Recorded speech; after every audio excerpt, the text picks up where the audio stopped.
अस्सलाम वालेकुम dear students and welcome to info island. उम्मीद करता हूँ कि आप सब खैरियत से होंगे।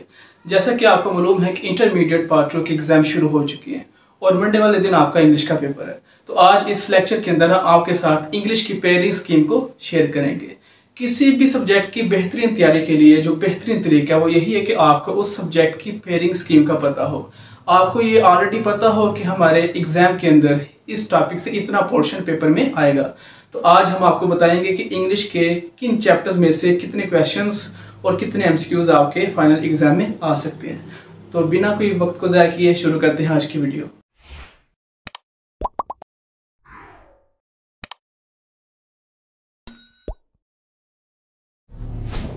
चलते हैं अपने सब्जेक्टिव पोर्शन की तरफ। अगर हम सब्जेक्टिव पोर्शन की बात करें तो हमारा सब्जेक्टिव पोर्शन 80 मार्क्स का होगा और इन 80 मार्क्स को इस तरह से डिवाइड किया गया कि आपके जो पहले 40 मार्क्स होंगे वो सिर्फ शॉर्ट क्वेश्चंस पर बेस्ड होंगे।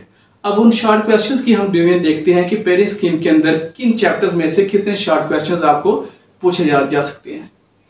अगर हम मॉडर्न प्रोज की बात करें तो आपके पास जो 10 मॉडर्न प्रोज हैं उसमें से आपको कोई से 9 सवाल पूछे जाएंगे, 9 में से आपने कोई से 6 सवाल अटैम्प्ट करने हैं।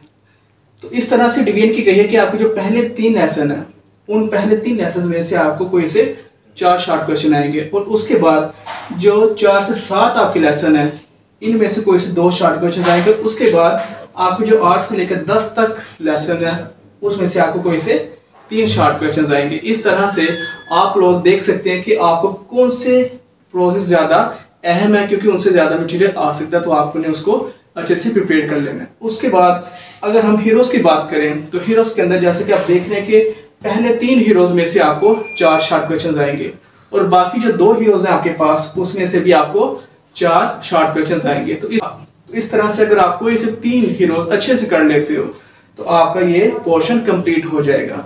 अगर आप पहले 2 हीरोज़ कर लें और एक 5वां कर लें तो आपका ये पोर्शन कंप्लीट हो सकता है। लेकिन अगर आप रिस्क ना लें तो आप पहले 2 कर लें और आखिरी 2 कर लें तो आपका ये पोर्शन भी कंप्लीट हो जाएगा।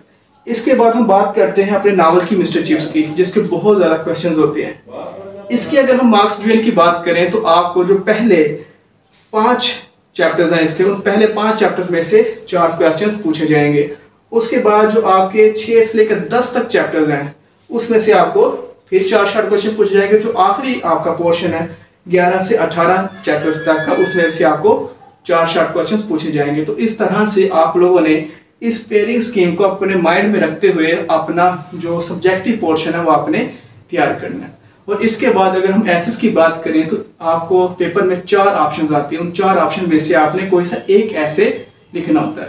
तो हम अपनी पिछली वीडियो में भी बता चुके हैं कि अगर आप ऐसे एसेस करते हैं जो माई के वर्ड से शुरू होते हैं, जैसे my last day at college, my first day at college, my favourite personality, my hobby, इस तरह से जितने भी माई से शुरू होने वाले एसेज होते हैं अगर आप उनको अच्छे से तैयार करते हो तो बहुत ज़्यादा चांस है कि आपके पेपर में वो आ जाएगा। इसके बाद जो आपकी करंट सिचुएशन चल रही होती है मुल्क के अंदर, जैसे इन्फ्लेशन, महंगाई बहुत ज़्यादा है, इसके बाद इलेक्शंस उसका बहुत जो है आजकल वो चल रहा है। तो इसलिए इस तरह की करंट सिचुएशन को देखते हुए आप लोग उनका भी अगर कुछ कर लेते हैं पोर्शन तो वो भी एक्सपेक्टेड है कि आपके पेपर में शामिल हो सकता है।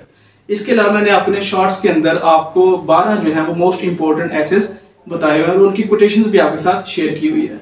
और बहुत स्टूडेंट्स क्वेश्चन करते हैं कि पैसेज के बारे में भी कोई वीडियो बनाए कि पैसेज कौन सा आएगा।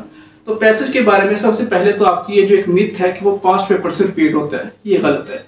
अगर हम पास्ट पेपर्स को देखें तो हर साल एक नया पैसेज हमें देखने को मिलता है।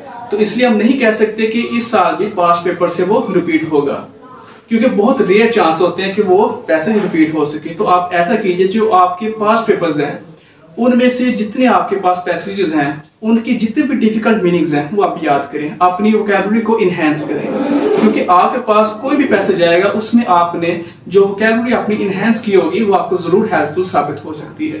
तो इसके अलावा अगर हम पास्ट पेपर्स को देखें तो मोस्टली आपके पैसेज के अंदर वो पैसेज आते हैं कि जो किताबों के रिलेटेड हों, स्कूल, कॉलेजेस, यूनिवर्सिटीज़, इस तरह से पाकिस्तान के रिलेटेड, इलामा इकबाल के रिलेटेड, क़याद-ए-आज़म के रिलेटेड, साइंस के रिलेटेड, ये जितने मैंने आपको पॉइंट्स बताए इनके अबाउट आप लोगों ने पैसेजेस तैयार करने हैं। तो इंशाल्लाह एक्सपेक्टेड है कि इस साल भी उसी से रिपीट हो जाएगा।